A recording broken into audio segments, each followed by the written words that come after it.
आजचा दिवस आमच्यासाठी खूपच स्पेशल आहे because it's was my husband's birthday. Hello everyone, नमस्कार, good morning and welcome back to my another blog.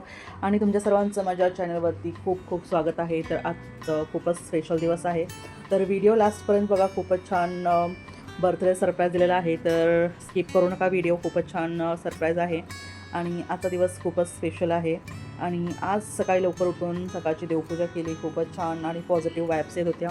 तर सकाळची देवपूजा झाल्यानंतर आम्ही डायरेक्ट महादेवाच्या दर्शनाला निघालो. आणि आज महादेवाच्या मंदिरात खूपच कमी गर्दी होती, म्हणून अगदी शांतपणे महादेवाचं दर्शन घेतलं. मनापासून पूजा केली आणि फक्त एकच प्रार्थना केली, देवा माझ्या हस्बंडला लॉंग लाईफ दे आणि त्यांची सगळी ड्रीम्स कंप्लीट होऊ दे आणि त्यांच्या आयुष्यात नेहमीच हॅपीनेस आणि सक्सेस करून राहू दे. खरं सांगायचं तर त्या काही मिनिट्समध्ये की जी पीस आणि पॉझिटिव्हिटी फील झाली ना, ती वर्ड्समध्ये एक्सप्लेन करणं खूपच डिफिकल्ट आहे. Sometimes all we need is a few peaceful moments with God. आणि खरंच खूपच छान फील झालं. आणि आज गर्दी नसल्यामुळे दर्शन हे खूपच छान प्रकारे झालं. आणि मंदिराबाहेर एक खूपच क्यूट कॅट होती. खूपच छान होतं ना, वाटलं की त्याला घरी घेऊन यावं, पण निखिलने राहू दे बोललं. त्याच्यामुळे आम्ही दर्शन घेतलं. खूपच छान प्रकारे दर्शन झालेलं आहे आजचं. दर्शन करून घरी आलो आणि मग होममेड ब्रेड पिझ्झा बनवला होता मी. मूवी बघत ब्रेड पिझ्झा एन्जॉय केला. सिम्पल मोमेंट्स पण खरंच ब्युटिफुल असतात. पण या दिवसाचा बेस्ट पार्ट अजून बाकी होता. निखिलला काही काम होतं म्हणून ते बाहेर गेले आणि ही होती माझ्या सरप्राईज प्लॅन करण्याची परफेक्ट ऑपॉर्च्युनिटी. मी फर्स्ट कंप्लीट घर क्लीन केलं. त्याच्यानंतर बलून्सला फुगवले आणि वॉल डेकोरेशनची तयारी केली. त्याच्यानंतर लायटिंग वगैरे सगळे बघितलं. सगळी प्रिपरेशन स्टार्ट करायला सुरुवात केली.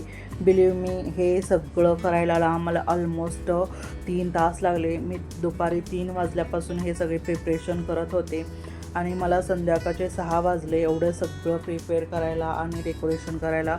खूपच मेहनतीचं काम होतं. आणि जे वॉलला डेकोर करायचं होतं ना बलून्सनी, तेच करायला मला ना खूपच डिफिकल्ट होत होतं.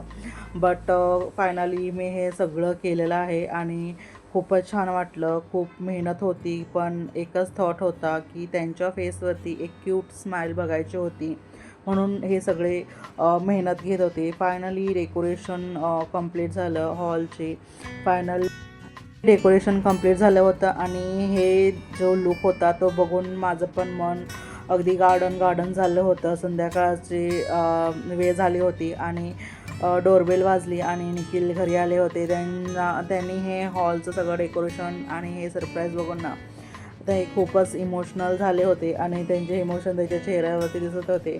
ते खूपच सरप्राईज झाले होते, थोडे इमोशनल पण झाले होते आणि त्यांच्या फेसवरती स्माईल पण बघून मला वाटलं येस, सगळी मेहनत टोटली वर्थ झाली. मग फोटोज, व्हिडिओज, केक कटिंग झालं आणि बर्थडे सेलिब्रेशनचा परफेक्ट एंडिंग म्हणून आम्ही हॉटेलमध्ये मस्त डिनर एन्जॉय केला. आजचा दिवस मला एक गोष्ट पुन्हा शिकवून गेली. एक्सपेन्सिव्ह गिफ्ट्सपेक्षा टाईम, एफर्ट्स आणि अनकंडिशनल लव हेच खरं सरप्राईज असतं.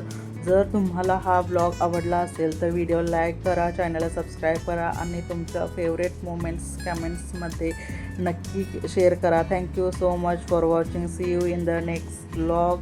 Bye bye, take care and like, share, subscribe. Thank you everyone.